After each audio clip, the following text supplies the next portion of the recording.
ఏదో పొరపాటు జరిగింది, ఒక దురభ్యాసం మనకు అలవాటైంది, లేదు ఒక తప్పటడుగు వేశాం. పిల్లలు కాబట్టి చెబుతున్నాను, నా పిల్లలుగా భావించి 1-2 తప్పులు చేసినంత మాత్రాన్ని ఇంకా నిండా మునిగిన వాడికి సెలవుటని మునిగిపోకూడదండి. బయటపడాలి.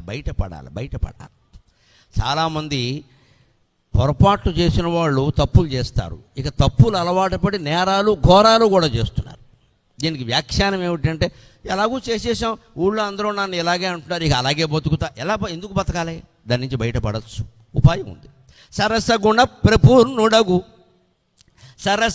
ప్రపూర్ణునకు సన్నని దుర్గుణ ఒక్కవేళ తాను రసిన. సరసగుణ ప్రపూర్ణునకు సన్నని దుర్గుణ ఒక్కవేళ తాను రసిన. ఇట్లు చేయదగునో అని చెప్పిన మన నేర్చుతాను. ఇట్లు చేయదగునో అని చెప్పిన మాన నేర్చుతాన్. బురద ఒకించుకంత తము పొందిన వేళల చిల్లవిత్తుపై నొరసిన నిర్మలత్వమున నుండవే నీరములెల్ల భాస్కరా.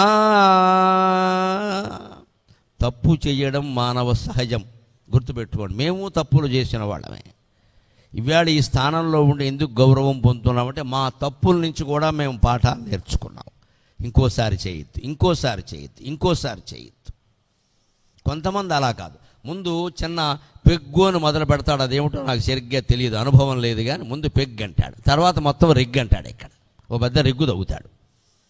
ఏమిటోనండి, మొదటే జాగ్రత్త పడలేదు, ఇప్పుడు కూడా జాగ్రత్త పడవచ్చు, ఎప్పుడైనా మానేయచ్చు.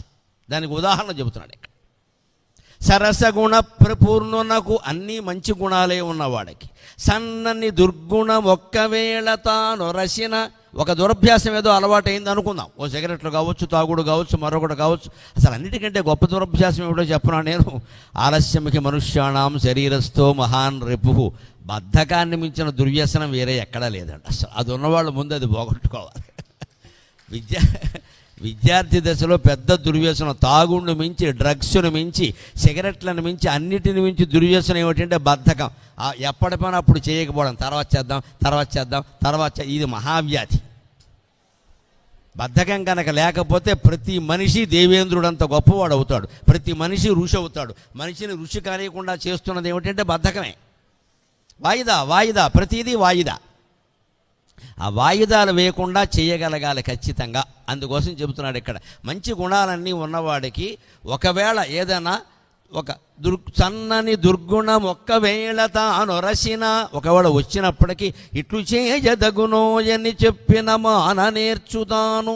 ఏమయ్యా ఇలా చేయడం పద్ధతేనా, ఏమిటయ్యా అలా చేస్తున్నావు అని కాస్త హితోపదేశం ఎవరైనా తల్లో తండ్రో గురువో ఎవరైనా చేస్తే మానుకుంటాడు. అంటే మన బుద్ధి ఎలా ఉండాలంటే, ఎవరైనా మంచి మాటలు చెప్తే వినేలా ఉండాలి.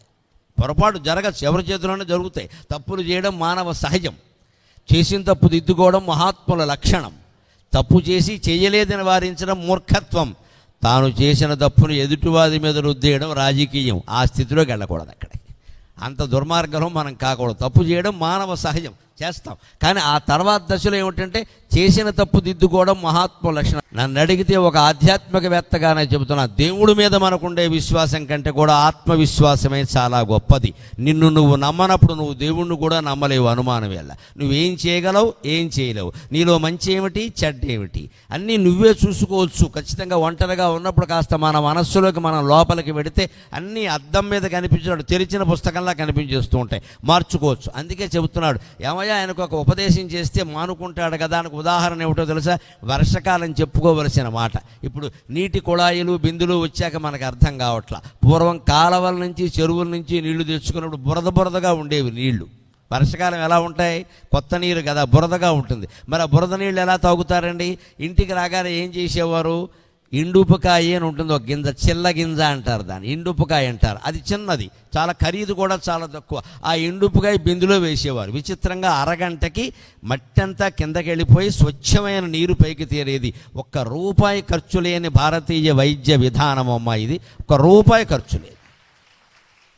అలాగే పూర్వం కనిపెట్టిన విధానం ఏమిటంటే ఇండుపు చెట్లు పెంచి ఎక్కడైనా ఉంటే మనం పెంచక్కల ఇండుపుగా తీసుకొచ్చి బిందెడు నీళ్లలో ఒక్క కాయ వేస్తే అరగంటకి మొత్తం మట్టి అంతా కిందికి దిగిపోయి స్వచ్ఛంగా పైన హాయిగా తేరుకునేవి. ఆ పై నీళ్లు తీసుకుని తాగేవాళ్ళం, అడుగువేవో ఇంకా అట్టడుక్కి మిగిలిపోతే అవతల పారబోసేవాళ్ళం కొద్దిగా అంతే.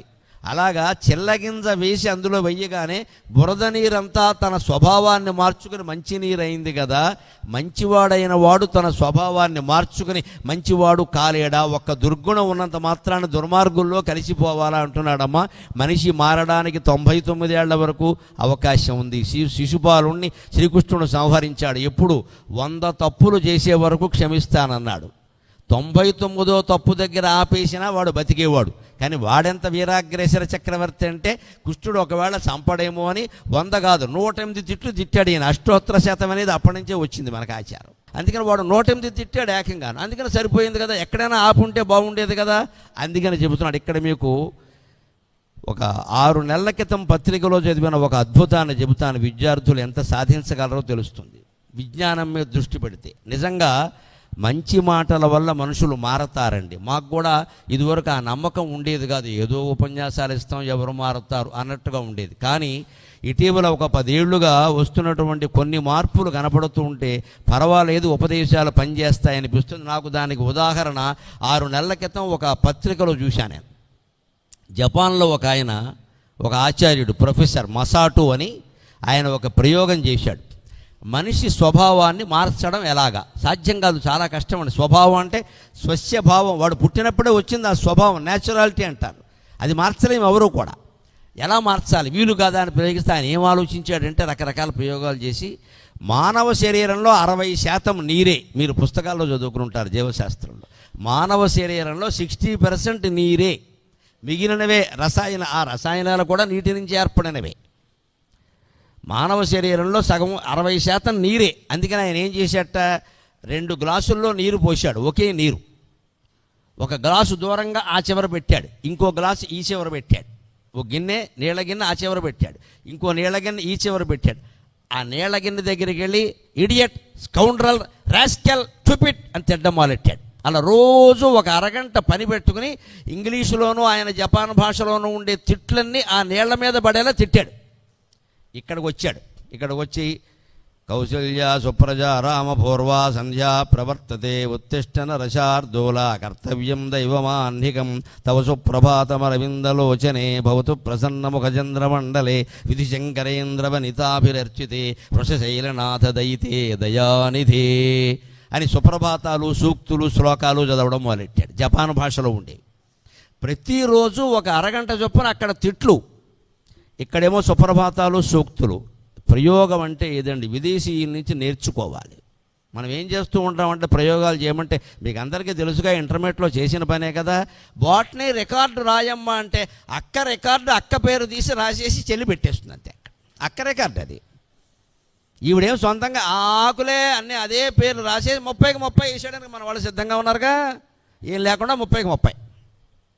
ఇక వేరే పరిశోధన ఏం చేయరు వాళ్ళు. అలా ఉండరు, వాళ్ళు కనిపెడతారు. ఆ చివర ఆ నీళ్లు పెట్టాడు, ఈ చివర ఈ నీళ్లు పెట్టాడు. వీటికన్నీ తిట్లు వినిపించాడు, వాటికన్నీ సుప్రభాతాలు, సూక్తులు వినిపించాడు. ఒక 6 నెలల పాటు ఈ ప్రయోగం 2 పూట్లా చేశాడు ఓపిగ్గా.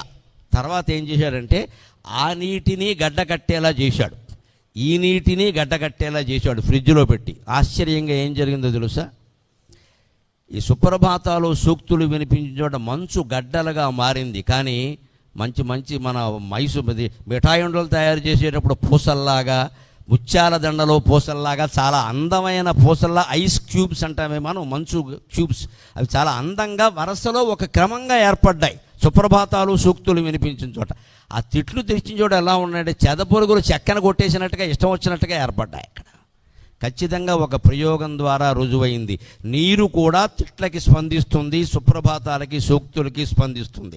60% నీరే ఉన్న మానవ శరీరం ఖచ్చితంగా స్పందిస్తుందమ్మా.